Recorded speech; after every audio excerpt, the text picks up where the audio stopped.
اعوذ باللہ من الشیطان الرجیم بسم اللہ الرحمن الرحیم ایاک نعبد و ایاک نستعین السلام علیکم میں منیر شاکر۔ بات ہو رہی ہے کہ اسلام ہی کیوں سچا دین ہے۔ اس میں اب جو نشست اس میں بات کرنی ہے انسان اور انسان کا باہم تعلق، یہ ایک تصور، یہ بھی ایک تصور ہے جو تصور زندگی پر اثر انداز ہوتا ہے۔ جیسے تصور زندگی بنتی ہے کہ زندگی ہم نے کیسے گزارنی ہے، یعنی کہ انسان کا آپس میں تعلق، پہلے بات ہو چکی ہے اللہ کا تعلق، اللہ کا بندے کے ساتھ تعلق، اور بندے کا کائنات کے ساتھ تعلق۔ اب بندے کا باہم تعلق، آپس میں تعلق کیا ہے کہ مذاہب، مختلف مذاہب ہیں، ان میں مختلف ہے کیا کہتا ہے قرآن، کیا کہتا ہے دین اسلام، کیا کہتا ہے ہندو، عیسائیت، یہودیت کیا کہتی ہے۔ کیونکہ اس میں اخلاقی بات ہو رہی تھی کہ اخلاقی اقدار ہی سب میں مشترک ہیں، ان کی کہی ہوئی اخلاقی اقدار کی کیا حیثیت ہے اور اسلام کے اخلاقی اقدار کی کہی ہوئی بات کی کیا حیثیت ہے۔ ایسی بات کر دینے سے تو بات نہیں ہوتی، دیکھنا ہوتا ہے کہ بنیاد کیا فراہم کرتا ہے جی۔ تو یہ اس سلسلے میں یہ انسان کا انسان کے ساتھ تعلق، انسان کا باہمی تعلق، ہندو دھرم میں انسان اور کائنات کے تعلق کے بعد ہمارے سامنے انسان اور انسان کے باہمی تعلق کا سوال آتا ہے۔ ہندو مت نے اس کے متعلق فیصلہ کر دیا ہے کہ برہما کے سر سے پیدا ہوتے، خشتری اس کے بازوؤں سے، ویش اس کی ٹانگوں سے اور شودر اس کے پاؤں سے۔ یہ وہ ازلی تقسیم ہے جسے نہ دنیا کا کوئی نظام الٹ سکتا ہے اور نہ ہی انسان کی ذاتی کوششیں اس میں تغیر اور تبدل کر سکتی ہیں۔ شودر کو ساری عمر اچھوت رہنا ہوگا، اس کا فریضہ اونچی ذات کے ہندوؤں کی خدمت گزاری ہے۔ برہمن کے گھر پیدا ہونے والا بچہ پیدائشی دن سے مرتے وقت تک بلند ترین مدارج اور حقوق کا حامل رہتا ہے۔ یہ ہے جی ہندو معاشرے میں اونچ نیچ آپ کے سامنے ہے، دیکھی ہوئی چیز ہے، مشاہدہ کی ہوئی چیز ہے، ایسی کوئی نہیں تاریخی بات نہیں کہ پرانی کو بات اب ہمارے سامنے نہ ہو۔ یہ تقسیم تھی بھارت کے اندر بسنے والے انسانوں کی، باقی رہے اس کے باہر کے انسان سو وہ انسان نہیں بلکہ ملیکش سمجھے جاتے تھے۔ آپ سوچئے کہ جس مذہب میں جو خود اپنے اہل مذہب کو اس طرح ورنوں کی نہ ٹوٹنے والی زنجیروں میں جکڑ دیا جائے اور اس سے باہر کے انسانوں کو اس درجہ قابل نفرت و حقارت سمجھا جائے، اس میں جھوٹ نہ بولو اور چوری نہ کرو، بددیانتی نہ کرو کا پرچار کیا اخلاقی اصلاح پیدا کر سکتا ہے؟ ایسا کہنے سے کیا ہوگا، جبکہ ان کا جو اصل مذہب ہے جو کرتا ہے انسان کو انسان کے ساتھ۔ آگے یہودیت کی بات ہے، یہ بھی اس سے ملتی جلتی بات۔ یہودیت کے ہاں مذہب بنی اسرائیل کی نسل کے اندر محدود تھا۔ کوئی شخص جو بنی اسرائیل کے ہاں پیدا نہ ہو دین خدا بندی کے اندر داخل کیا ہی نہیں جا سکتا، ان کے جو دین جسے سمجھتے ہیں اس میں داخل نہیں ہو سکتا۔ جنت صرف بنی اسرائیل کے لیے مخصوص تھی، غیر بنی اسرائیل سب جہنم کا ایندھن تھے۔ اپنی نسل سے باہر کے انسانوں کے خلاف ان کے دل میں نفرت اور عداوت کے جذبات بھڑکتے رہتے تھے یا رہتے ہیں، اور یہ سب مروجہ تورات کی تعلیم کا نتیجہ تھا۔ ان کے ہاں یہودیت کے لیے قانون اور تھا اور غیر بنی اسرائیل کے لیے اور، جو اصل یہودی تھے ان کا یہ بتایا جا رہا ہے کہ ان کے دین یہ ہے، اب بھی ہے، یعنی کہ یہودی جو ہیں وہی اسرائیلی جو ان کی نسل سے ہیں وہ انہی کو اسرائیلی مانتے ہیں اور دوسرے کسی کو نہیں۔ عیسائیت کے متعلق عام طور پر سمجھا جاتا ہے کہ یہ تمام انسانوں کے لیے عالمگیر مذہب کی حیثیت رکھتی ہے، اس میں انسان اور انسان میں کوئی فرق نہیں کیا جاتا۔ لیکن یہ چیز عیسائیت کی تعلیم نہیں بلکہ بعد میں سیاسی مصلحتوں کا پیدا کردہ تصور ہے۔ اب جو جس طرح یورپ میں مساوات یا انسانیت پائی جاتی ہے، یہ کوئی ان کے مذہب کا کمال نہیں ہے، یہ ان کا ایک طرح سے سیاسی معاملہ ہے، بعد والا معاملہ ہے، سیاسی مصلحتوں کا پیدا کرتا ہے۔ چنانچہ موجودہ انجیل میں یہ بات غور کرنے جو اگرچہ وقتاً فوقتاً بدلتی رہتی ہے، ابھی تک یہ لکھا ملتا ہے کہ جب حضرت یسوع نے اپنے حواریوں کو تبلیغ کے لیے بھیجا تو انہیں حکم دیا کہ غیر قوموں کی طرف نہ جانا اور سامریوں کے کسی شہر میں داخل نہ ہونا، بلکہ اسرائیل کے گھرانوں کی کھوئی ہوئی بھیڑوں کے پاس جانا۔ یہ متا ان کی کتاب ہے، اس کا حوالہ۔ پاک چیز کتوں کو نہ دو اور اپنے موتی سوروں کے آگے نہ ڈالو، یہ بھی اس کتاب کا حوالہ ہے۔ یہ مطلب اس حد تک یہ بھی ان کے یہاں بھی تصوف تھا۔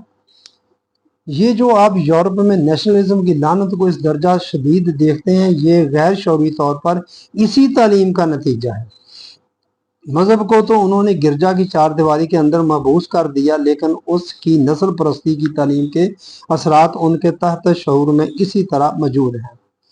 ان کے سامنے عالمگیر انسانیت کا تصور آ ہی نہیں سکتا۔ یہی وجہ ہے کہ وہاں اپنی قوم کے لیے اخلاقی اصول اور ہیں اور دوسری قوموں کے لیے اور۔ جس طرح رومنز کے ہاں یہ قانون تھا کہ کسی رومی کے ہاں چوری کرنا جرم ہے اور غیر رومی کے ہاں چوری کرنا کوئی جرم نہیں۔ یہ بات تھوڑی سی سمجھنی مشکل ہے، بہرحال ان کے ہاں بھی پائی جاتی ہے۔ اب آپ نیشنلزم آپ کے سامنے امریکہ ہے مثلا، دیکھیں وہ کس طرح دوسری قوموں کو دباتا ہے اور کون سے سودے بازی کرتا ہے۔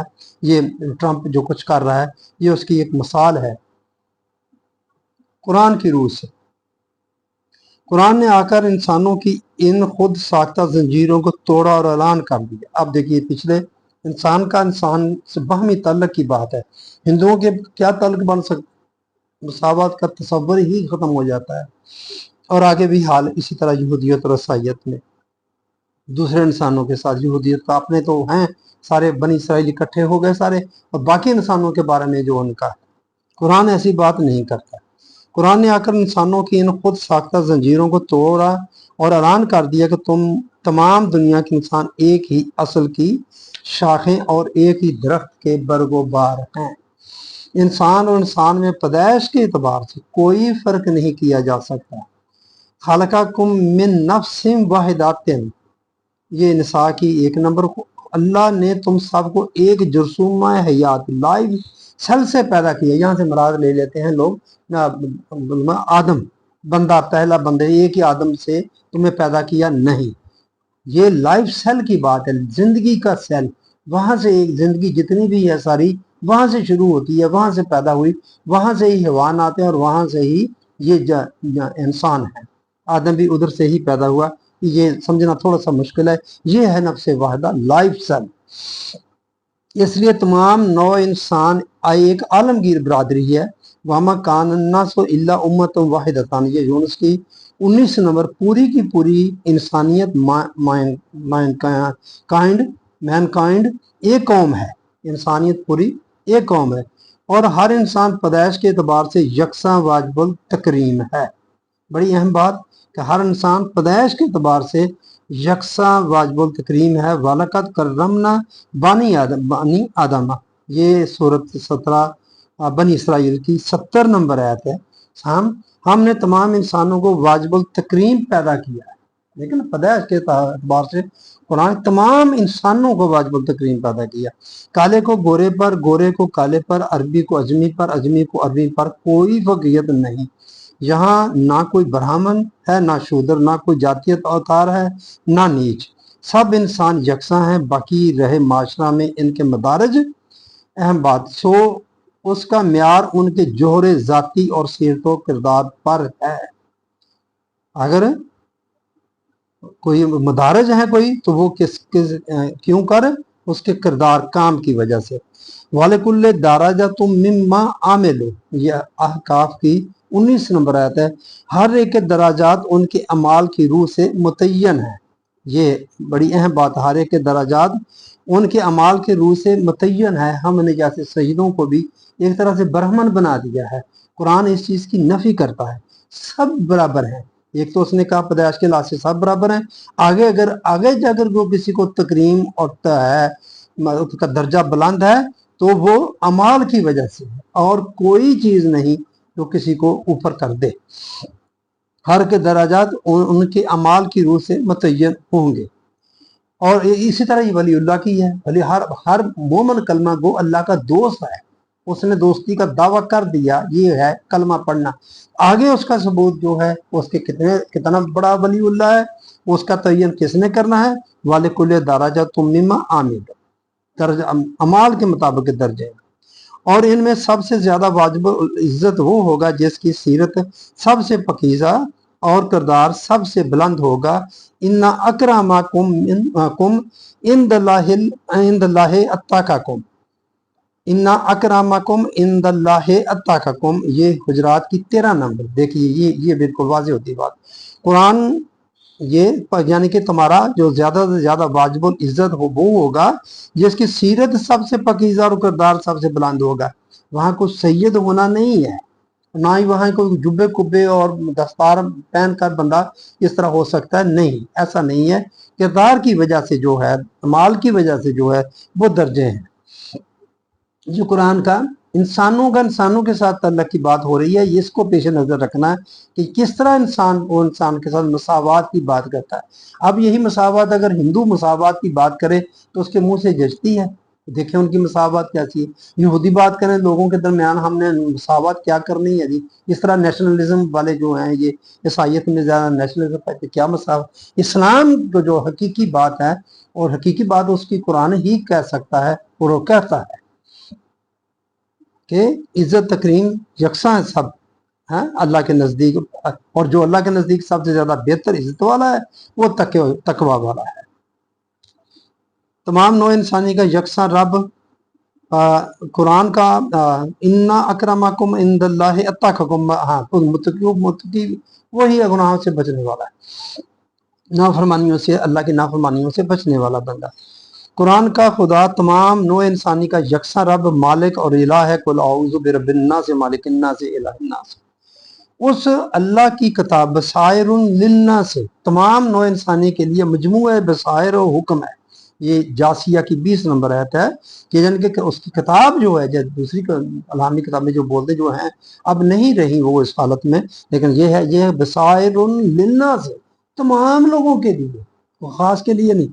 اور اس کا رسول تمام نوع انسان کے لیے یکساں رسول، صرف مسلمانوں کے لیے نہیں۔ ایک تو وہ ہے نا وہاں ارسلناک الی رحمت للعالمین، یہ خود آپ صلی اللہ علیہ وآلہ وسلم کی زبان مبارک سے کہلوا دیا گیا، قل یا ایھا الناس انی رسول اللہ علیکم جمیعا، یہ اعراف کی 158 نمبر 158 نمبر۔